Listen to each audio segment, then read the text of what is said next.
அவர் அமைச்சர், துணை முதலமைச்சர் இந்த பதவியிலலாம் வந்துட்டு எப்போ போயிருந்தாரு? அதெல்லாம் ரொம்ப லேட்டாக தான் வந்தார். இப்போ நீங்கள் சொன்னீங்கல்ல, அவர் ஒரு தலைவரோட பையன் உடனே வந்துட்டார், கடகடன்னு வந்துட்டார் அப்படின்னு. கடகடன்லாம் வரல. ஆல்மோஸ்ட் அவர் ஒரு 16 இயர்ஸில் ஆக்டிவ் பாலிடிக்ஸ்க்கு அப்படின்னு வந்துட்டு 2006 to 2011 திரும்ப வந்து 5வது முறையாக திராவிட முன்னேற்றக் கழகம் வந்து ஆட்சியை பிடிக்கிறாங்க. அந்த 5வது முறையாக ஆட்சியை பிடிக்கும்போது தான் முதலாக திரு மு க ஸ்டாலின் அவர்களுக்கு அமைச்சர் பதவி வழங்கப்படுது. உள்ளாட்சித்துறை அமைச்சராக திரு மு க ஸ்டாலின் அவர்கள் பதவி ஏற்கிறாங்க. அதுக்கப்புறம் அவருடைய அயராத உழைப்பெல்லாம் பார்த்துட்டு 2009 வந்து பாராளுமன்ற தேர்தல் வந்தது.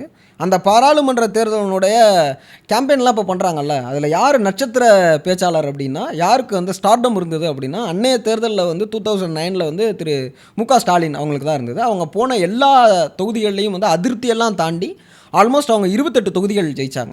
அவரோட உழைப்பை பார்த்துட்டு 2009 திமுகவினுடைய தலைவர் தமிழ்நாட்டில் முதலாக ஒரு துணை முதலமைச்சர் அப்படிங்கிற ஒரு பதவியை அவரோட வயோதிகத்தின் காரணமாகவும் அன்றைய முதலமைச்சராக இருந்த மு கருணாநிதி அவர்களுடைய வயோதிகத்தின் காரணமாகவும் இவரால் எல்லா இடத்துக்கும் ரொம்ப ஈஸியாக போய் அக்சஸ் பண்ண முடியுது, இவரால் சுற்றுப்பயணம் தொடர்ச்சியாக மேற்கொள்ள முடியுது அப்படிங்கிற குவாலிட்டியை பார்த்து 2009 தான் முதலாக தமிழ்நாட்டினுடைய முதல் துணை முதலமைச்சராக மு க ஸ்டாலின் அவர்கள் பதவியேற்றாங்க.